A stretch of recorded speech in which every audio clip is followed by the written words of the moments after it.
Hi everyone and welcome to Code Dismantling. And in the video நம்ம என்ன பார்க்க போறோம் அப்படின்னா what is mean by console.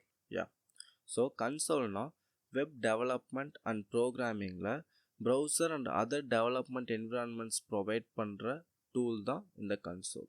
அது developersக்கு output டெஸ்ட் பண்றதுக்கும் யூஸ் ஆகுது. லைக் மெசேஜஸ், எரர்ஸ், வார்னிங்ஸ் இல்லை எதை டெஸ்ட் பண்ணணுனாலும் கன்சோல் யூஸ் ஆகும். அதை பேசிக்காக டெவலப்பர் கன்சோல்னு தான் சொல்லுவாங்க.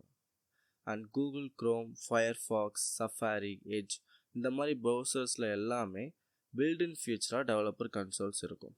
அண்ட் அதை நம்ம ப்ரௌசரோட டெவலப்பர் டூல் மூலிமா ஆக்சஸ் பண்ணலாம். எப்படின்னா ஜஸ்ட் ஒரு வெப் பேஜில் போய் ரைட் கிளிக் கொடுத்தீங்கன்னா இன்ஸ்பெக்ட்னு ஒரு ஆப்ஷன் ஷோ ஆகும். அதுக்குள்ளே போனீங்கன்னா ஃபஸ்ட்டு டேபாக கன்சோல் தான் இருக்கும்.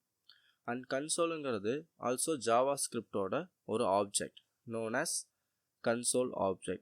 அது சில மெத்தட்ஸை கொடுக்குது. என்னென்ன மெத்தட்ஸ்னால் log, error, warn இந்த மாதிரி.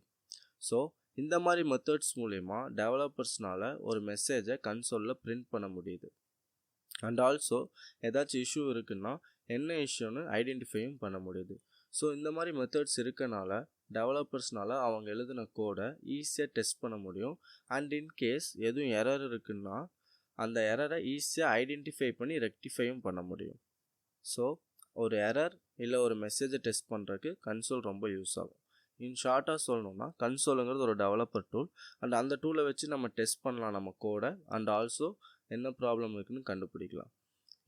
தேங்க்ஸ்.